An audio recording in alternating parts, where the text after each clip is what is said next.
Il n'y a pas longtemps, le leader de la Maison-Blanche s'est trouvé impliqué dans des querelles avec des journalistes américains à propos de l'opportunité manquée par le gouvernement de contrôler l'épidémie et son inaction face au risque.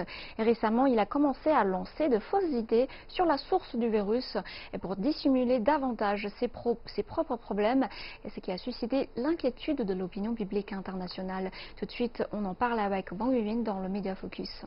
Bonjour Yuyun. Et est-ce que les États-Unis insistent toujours sur sa théorie du complot? Eh bien, d'après l'AFP, le gouvernement américain continue de s'efforcer de faire porter le chapeau aux autres. Le président américain a déclaré que le virus provenait d'un laboratoire de Wuhan, mais il n'a pas donné aucune preuve. En fait, la Maison-Blanche en profite pour faire porter le chapeau et imputer la pandémie de Covid-19 à la Chine et faire pression sur la Chine. En réponse aux propos spéculatifs non fondés des États-Unis, l'OMS a déclaré le 4 mai qu'environ 15 000 séquences complètes de génome de nouveaux coronavirus montraient que le virus était d'origine naturelle et qu'il ne provenait pas d'un laboratoire. Et donc, dans ce contexte, est-ce que la Maison-Blanche a du soutien du milieu de renseignement américain? Eh bien, d'après The National Interest, la Maison-Blanche fait pression sur les agences de renseignement pour qu'elles créent des hypothèses biaisées.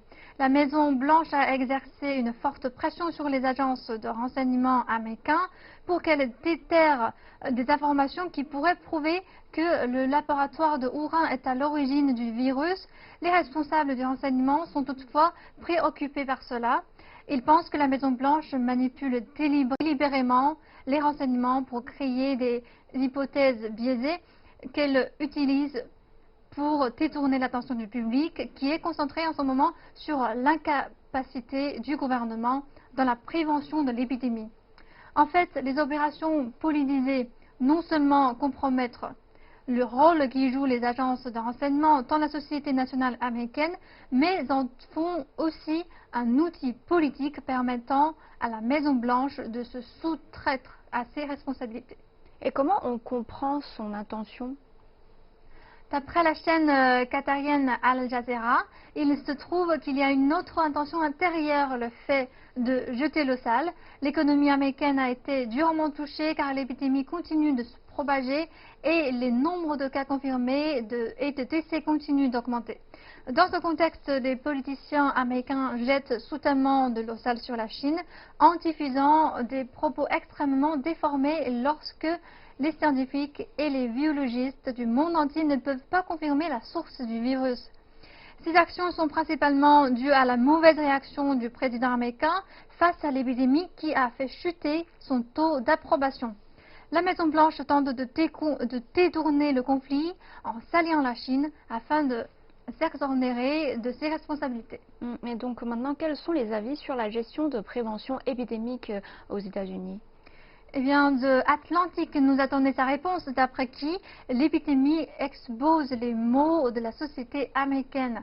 Le gouvernement devrait agir de manière rapide et unie pour contrôler l'épidémie, mais le gouvernement des États-Unis a non seulement perdu 2 mois en vain, il a également ignoré la détérioration de la situation. La Maison-Blanche a fui ses responsabilités.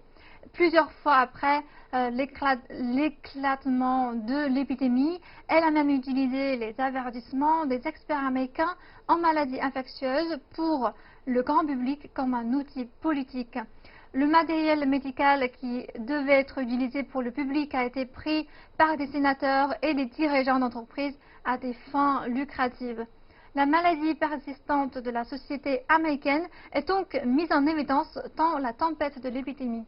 Donc en espérant que la situation aux États-Unis s'améliore avec de justes mesures concentrées sur la prévention épidémique. Merci Yuyun pour vos analyses.